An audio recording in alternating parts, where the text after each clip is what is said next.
Alô, cheguei. Boa tarde, amigos. Boa tarde, Isabelle. A goleada do Flamengo, as vitórias do Botafogo e do Vasco e o Fluminense que entra em campo hoje em Macaé.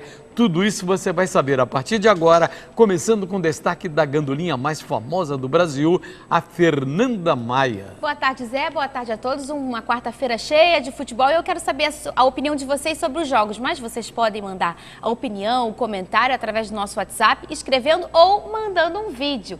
Lembrando que para gravar o vídeo, acende a luz para a gente conseguir ver o rostinho de vocês, coloca o celular, o smartphone assim, ó, na horizontal e manda para cá. Anota aí o número 979285375, eu tô esperando você. Tá legal, e você pode mandar opinião, comentários, opinando inclusive sobre os resultados da quarta-feira e o que você espera do jogo do Fluminense contra o Madureira hoje. O destaque agora é do repórter da Rádio Tupi, Wilson Pimentel. Boa tarde, Zé Carlos. Um forte abraço a você, a todo mundo em casa aí ligado no SBT Esporte Rio.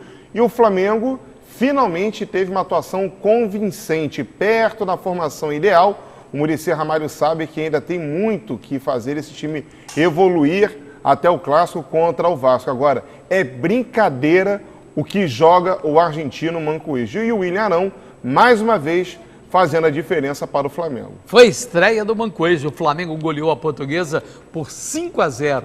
A Portuguesa terminou com 9. Destaque para o William Arão, que marcou 2 vezes, e você vai ver agora. O Flamengo abriu o placar aos 32 minutos do primeiro tempo com o Paulo Guerreiro de cabeça. 3 minutos depois, William Arão ampliou para o rubro-negro. Na segunda etapa, outro gol de Arão, dessa vez com polêmica. A bola bateu no goleiro, o zagueiro Peçanha tentou tirar, mas o juiz marcou o gol para o Mengão. Aos 30, Emerson Sheik bateu no cantinho e fez o 4º do Flamengo. No fim da partida, Rodinei balançou as redes da Portuguesa e fechou a goleada. Flamengo 5, Portuguesa 0. Muricy Ramalho falou sobre a partida. Nosso primeiro tempo foi muito bom, jogada pelo lado que é nosso forte. O time sofreu muito pouco. Aí depois, segundo tempo já não é um jogo normal, né? Porque aí a Portuguesa perdeu 2 jogadores. O time tá tendo uma cara, já começou a se encorpar. No domingo, o Flamengo vai encarar o clássico contra o Vasco às 5 horas da tarde em São Januário. Galera, foi a goleada e o goleirão foi expulso. Foi expulso também o Márcio, o goleiro. E o zagueiro Alan também, Alan Miguel, foi expulso também. E quem foi improvisado no gol depois foi o Fernando. Agora, jogou muito mal a Portuguesa e o Flamengo, pelo menos, está mostrando que o time tem toque de bola e esse Mancoejo vai dar o que falar. Para mim vai ser o camisa 10 já. E tem tudo, né, Zé Carlos, para ser um dos grandes nomes do Campeonato Carioca esse ano. O argentino já disse ao que veio e terá aí o grande teste dele, né, a prova de fogo no clássico contra o Vasco. Agora, o Cuéllar, né, que já está regularizado e deve ficar no banco de reservas no clássico de domingo, vai ter que cortar um dobrado, porque o Márcio Araújo vem jogando bem, está bem encaixado nesse meio de campo e o William Arão não tem como, nesse momento, sair da equipe titular. E lembrando que domingo é Flamengo e Vasco no estádio de São Januário, 1.900 ingressos apenas destinados às torcidas do Flamengo. Fernanda Maia. O William Arão está jogando mais no Flamengo que vinha jogando no Botafogo. Essa galera tá chiando aí? Não, tá gostando. Quer dizer, a galera rubro-negra tá gostando. Sim. A galera do Botafogo é meio aqui com o William Arão. Parabéns, William Arão. Você tá demais lá no Flamengo. Olha... A gente adora você, tá? Esse veneno. Essa não colou, não. Colou, Pimentel? Não colou, não, Zé. Escolheu aqui no cantinho da boca o veneninho dela. Mas o Matheus de Itaboraí quer saber qual está sendo o melhor jogador do Flamengo nesses jogos. Nesse momento, o William Arão, sem dúvida. Está sendo mais regular, né? Exatamente. Que o importante dele é que ele tem corrido o campo todo e o Muricy, que não o conhecia bem, está impressionado com a mobilidade, a movimentação que ele dá ao time do Flamengo. E que ele tinha essa mobilidade no Botafogo, né? Ele entendeu muito bem, né, o estilo de jogo que o Muricy Ramalho deseja, né, para o time do Flamengo. Entendeu que há necessidade Se jogar o futebol moderno, quer dizer, jogador que não guarda a posição, se apresenta no ataque, volta imediatamente para compor o setor defensivo, compõe o lado direito ali da defesa. E ele vem ajudando muito bem, porque quando o Rodinei avança, ele fecha o lado direito da defesa do Flamengo e acaba até colaborando ali naquela cobertura do Juan quando o Wallace deixa espaço. E o Emerson Sheik perdeu um pênalti no primeiro tempo, isolou a bola e depois acabou fazendo um de pênalti no segundo tempo, que o Muricy quis mostrar que ele sabe bater. Só tem um detalhe, o Flamengo não tem um cobrador oficial de pênalti. Eles vão fazendo vários rodízios lá, essa bola entrou. Quando o zagueiro tirou, a bola já tinha entrado. Peçanha tirou. O cobrador no brasileiro era o Wallace, Zé Carlos. O Wallace não, o Everton, né? Que hoje é a opção, é banco de reservas na equipe do Flamengo. É banco de reserva. Será que o Cuéllar, o colombiano, regularizado, joga domingo? Vai barrar o Márcio Araújo? Acho difícil, não acha não? Pouco provável, Zé Carlos. O Márcio Araújo, pelo menos nesse momento, o Muricy Ramalho conseguiu fazer um milagre, fazer o Márcio Araújo jogar. Agora o colombiano, por enquanto, ó, tá aqui, banco, você é banco. 13 para você. Quem fez milagre ontem foi o goleiro Jefferson. O Botafogo sofreu, mas bateu o Macaé por 1-0. E olha, ufa, ufa. Logo no primeiro minuto de jogo, pênalti para o Fogão. Gervásio Nunes tomou pouca distância, encheu o pé e mandou uma bomba bem no meio do gol. E ficou nisso, Botafogo 1, Macaé 0. Ricardo Gomes falou sobre o jogo e criticou o segundo tempo. Jogamos bem 20 minutos. E na segunda parte do primeiro tempo também não fomos bem. E na primeira parte do segundo tempo também. Aí o Macaé tomou conta. Isso foi claro. Acho que merecemos a vitória, mas não foi um bom jogo. No sábado, o Alvinegro pega o Resende às 7h30 da noite no estádio Raulino de Oliveira. Dos chamados times de menor investimento, eu tenho gostado do América e do Boa Vista, porque o Macaé, que a gente viu aí, inclusive no Brasileiro, na Série B, crescendo, de repente teve uma queda muito vertiginosa. Perdeu o apoio da Prefeitura, né, Zé Carlos? Perdeu o apoio da Prefeitura com relação ao aspecto financeiro, que houve uma injeção, né, de uma boa quantia de dinheiro no início do ano passado, perdeu o apoio da Prefeitura também na questão da estrutura do estádio. E aí, meu amigo, hoje o Macaé, assim como o Volta Redonda, também paga para jogar lá no Cláudio Moacir. O Diego está lembrando uma coisa muito importante. O São Caetano, em São Paulo, quando recebeu o apoio da Prefeitura, chegou inclusive a disputar a Libertadores da América. Foi vice-campeão. Não é? E aí o que está acontecendo? Está na segunda. Caiu demais, falta de investimento. Infelizmente, falta de investimento, por isso que chamamos eles de times de menor investimento. Não é time pequeno, até porque não tem mais isso. O dinheiro manda no futebol e sempre mandou. Agora, tem um outro time de menor investimento, Zé Carlos, que está fazendo uma boa campanha, na minha opinião, que é o Volta Redonda. Volta Redonda também, bem armadinho, bem lembrado. E olha, o América vai surpreender cada vez mais quem não conhece o time do América. Quando ele perdeu para o Vasco, foi 3-1. 3-1. 3-1. O placar foi mentiroso, a gente comentou aqui. Tem um jogador, inclusive, era o Leandro. O Escurinho joga pra caramba. Que ontem fez gol. Fez gol ontem, contra o Vasco fez um gol, botou uma bola no travessão, time bem montado. E se há um treinador revelação do momento no Campeonato Carioca, eu apontaria o Ricardo Cruz. Pênalti duvidoso ou não houve? O Vasco ganhou do Volta Redonda por 2-0. Mais uma vez, camisa 10 Nenê deu um show em campo e você vê agora. A rede só balançou no segundo tempo. Aos 11 minutos, Thales cabeceou e pediu toque no braço de Maílson. E o juiz marcou pênalti. Nenê bateu e abriu o placar. Nos acréscimos, Nenê invadiu a área e deu um passe perfeito para Thales fazer o segundo e fechar a contagem. Vasco 2, Volta Redonda 0. No domingo, o Vasco recebe o Flamengo em São Januário às 5 horas da tarde.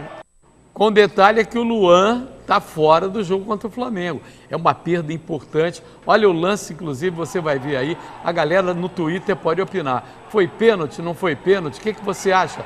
Opine. Eu vi pela câmera de trás, inclusive, no momento, eu achei que não foi. Foi o Bandeirinha quem marcou e não foi o árbitro. Hein, Pimentel? Exatamente, Zé Carlos. Na minha opinião, lance normalíssimo de jogo. O Thales, ele chega para disputar a bola ali dentro da grande área e houve ali um encontrão com o zagueiro do Volta Redonda. Agora, o substituto do Luan, que você lembrou agora, desculpa, Fernanda. Nada, que isso? É o namorado da Carol Nakamura, É o prateadinho? o Aslan. Aslan, tá aí. Aslan e Ai. Rodrigo na zaga. Fortes emoções. Ou o Rafael Vaz, né, que também está por lá. Agora, essa bola bateu na barriga, não bateu no braço do jogador. No Isso Twitter está normal. dividido até agora, 50% achando que sim, 50% achando que não. E nesse lance do pênalti, a verdade é que estava 0-0, o jogo estava duro. Como lembrou a Fernandinha Maia, o Volta Redonda estava pressionando. Também nesse jogo, a exemplo do jogo do Botafogo, goleiro brilhou. Martins Silva fez defesas extraordinárias, salvando o Vasco. É mais um goleiro a se manter com regularidade dentro do futebol carioca, o Pimentel. E vale destacar também, Zé Carlos, e ontem a gente até pediu a entrada aqui, né, do Éder Luiz na equipe titular. Foi muito bem, acabou saindo, até porque sentiu um pouco de ritmo de jogo, reclamou de uma pequena dor no joelho direito. Agora ele entrava sempre no entrou lugar do muito Jorge bem. Henrique. Ontem ele preferiu colocar no lugar do Matheus Pet, né? É uma forma de observar o time de uma outra maneira. Agora, o Jorginho pode ser que seja até uma prévia do time do Vasco com 4 atacantes para o clássico contra o Flamengo. Por que não jogar para frente contra o rival? E o que a galera está perguntando aí, Fernandinha? O José Roberto e tantos outros querem saber se o Vasco está preparado para o Clássico dos Milhões de domingo. O José Roberto, que é de Higienópolis. Está? Está preparado? Está preparado. O time do Vasco está bem arrumado. O Jorginho conseguiu Manteve dar um a jeito base, ali na né? casa. Arrumou o sistema defensivo, né, Zé Carlos? E o meio de campo do Vasco está dando gosto de se ver. E, de novo, a entrada do Éder Luiz pode ser uma prévia aí do que ele pretende colocar em campo contra o Flamengo. Até porque é obrigação do Vasco vencer o Flamengo dentro de casa, com a torcida comparecendo, lógico, em grande número. Lembrando que o Éder Luiz saiu com uma dor na posterior de coxa e ainda é dúvida para domingo, infelizmente. Sabe que tem torcedor do Flamengo dizendo que não vai com medo da segurança. A Polícia Militar diz que garante, até porque o Muricy elogiou São Januário. O Muricy fez um elogio, até porque ele já dirigiu o Santos e na Vila Belmiro ele recebeu várias vezes Corinthians, Palmeiras, os times grandes de São Paulo, o próprio São Paulo. Enfim, São Januário tem estrutura. O JEP dentro do estádio, o 4º batalhão e às vezes também o batalhão de choque do lado de fora, apoiando e dando essa segurança. São ruas estreitas? São, mas é preciso que a torcida do Vasco também se comporte para evitar uma punição para o Vasco. Já pensou? A gente está sem estádio. Maracanã está fazendo festinha durante o carnaval. Só festinha, bola não rola. Festinha, festinha, festinha. O Engenhão era para estar só entregue para a Olimpíada mais adiante, também não está aberto. Enfim, tem o estádio de São Januário, Volta Redonda e Macaé. E aí, será que a torcida do Flamengo está com medo mesmo? Pressionada, inclusive, amedrontada? Tem pergunta aí? Tem sim, o Júlio Gomes falou que não gostou muito do Éder Luiz no lugar do Matheus Pet ou do Pikachu, ele preferia um dos dois. Também, respeito a opinião do nosso telespectador, não tem problema. Você manda aqui no programa, rapaz, não tem problema. Agora, o Éder Luiz já há algum tempo já vem pedindo passagem no Vasco. O que ele jogou ontem dá para garantir que ele fica no time? Ah, claro que dá, Zé Carlos. Ele saiu só por causa de um probleminha lá na coxa, no joelho, enfim, foi na perna direita. E ele ficou parado durante muito tempo, teve cirurgia séria, uma paralisação longa. É difícil o jogador ganhar ritmo, tanto que aquilo que o Éder Luiz tinha de mais importante, que era o pique acelerado em direção ao gol contrário, ontem, atualmente, ele não está conseguindo fazer. Mas quem está mais pesado para mim na questão da velocidade é o Jorge Henrique. Eu acho que hoje ele é banco no time do Vasco, Zé Carlos. Concorda, Pimentel? Jorge Henrique não vem jogando absolutamente nada. E aí, onde se abre uma brecha ou para a entrada do Éder Luiz, ou a manutenção do Matheus Pet, Matheus Vital, com a entrada do Iago Pikachu. É simples. O Jorge Henrique hoje não está fazendo por merecer a titularidade no Vasco. Olha aqui, o Fluminense entra em campo, está tentando uma solução para inscrever o Gerson na federação, mas o regulamento prevê apenas 5 atletas sub-20 em cada grupo. E o Flusão já completou essa cota. Às 5 horas, o Tricolor enfrenta o Madureira pelo Campeonato Carioca em Macaé, jogo que eu transmito pela Rádio Tupi, ao lado do Apolinho, Washington Rodrigues e dos Super Craques. É a estreia ou reestreia do Diego Souza com a camisa do Fluminense, Fernandinha. E eu acho que vai dar bossa. Comentei ontem por aqui que o Diego Souza está voltando, formando como um terceiro volante e também está apoiando o Fred. E vamos lembrar que há muitos anos, que o Fred já está há 7 anos no Fluminense, e desde que o Wellington nem saiu, ele pede um jogador que o apoie em velocidade e fique juntinho dele ali no ataque. E eu acho que hoje esse cara é o Diego Souza. E a comissão disciplinar da Primeira Liga vai julgar hoje o Fred por aquela expulsão. Depois ele pediu desculpa. Você está lembrado? Pois é, hoje o julgamento dele. Ele deu um soco na nuca do lateral direito Léo, do Atlético Paranaense, que pertence ao Flamengo e está emprestado ao Furacão. Por conta desse ato impensado ali durante a partida, o Fred pode ser suspenso de todos os jogos da Sul Minas Rio. Eu tenho curiosidade, inclusive, na transmissão que eu vou fazer hoje, de observar bem esse Danielzinho. Às vezes que eu vi, esse garoto joga pra caramba e está tendo a atenção voltada para ele. O Gerson é aquele negócio, altos e baixos. Será que ele volta com a cabeça boa? Melhor do que aquela que foi para Roma e voltou?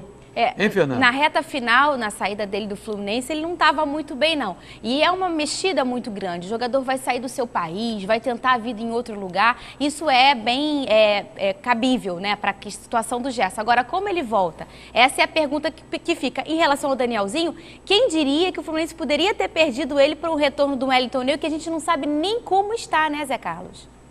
E o Fluminense é o clube que mais aproveitou jogadores formados na base, formados em Xerém, e tem, inclusive, negociado alguns deles, né? 17? 17 dos 35 jogadores que o Eduardo Batista tem à disposição no elenco profissional. E sobre o Danielzinho, Zé Carlos, me arrisco até dizer o seguinte, que quem vai fazer esse garoto jogar bola nesse Campeonato Carioca vai ser o Diego Souza, que participou de 48 gols com assistência ou construção de jogadas do Sport no último Campeonato Brasileiro. Ele veio meio fora de forma, pelo menos amistosos anteriormente. Eu achei o Diego Souza meio... Estava parado durante o tempo. Perde o ritmo, essa é a realidade.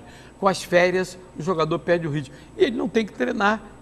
Ele é um jogador que tem tendência, inclusive, a engordar, não tem, Fernanda? Tem, mas é um atleta. Na minha opinião, o Diego Souza não é um jogador de futebol, é um atleta. E todos os atletas têm mais facilidade para retornar o dia a dia do trabalho. É como nós. Se a gente fica um tempo sem fazer televisão, a gente volta meio enferrujado, mas em 1, 2 semanas a gente já pega o ritmo de novo. E o cara que se dedica, que é o caso desse jogador, não vai ter muita dificuldade em relação a isso, não. E bem lembrado que o Walter, aquele Walter gordinho, se apresentou no Atlético Paranaense com 10 quilos a menos. As férias para o Walter fizeram bem, hein, Pimentel? Pois é, e o engraçado, né, é que ele fala sobre a situação, o peso dele, né, com a maior naturalidade. E ainda diz que tem o desejo de jogar na seleção brasileira. Agora com essa debandada, né, de jogadores que deixaram o Brasil recentemente. Para atuar na China, pode ser que tenha uma brecha para ele. Verdade. Vou pedir um rápido intervalo. Na volta a gente continua batendo bola, falando do futebol carioca, que hoje tem jogo Fluminense e Madureira, às 5 da tarde, em Macaé. Sai daí não.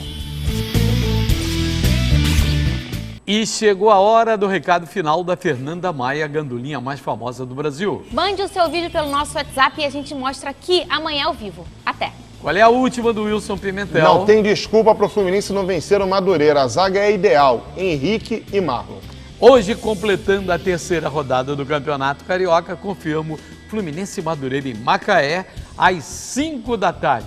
Amanhã tem novo encontro. Parabéns à Mangueira, parabéns à nossa vizinha também, outra vizinha, Paraíso do Tuiuti, pelas vitórias conquistadas no Carnaval Carioca. E sábado tem o desfile das campeões na Marquês de Sapucaí. Até amanhã, boa tarde para você.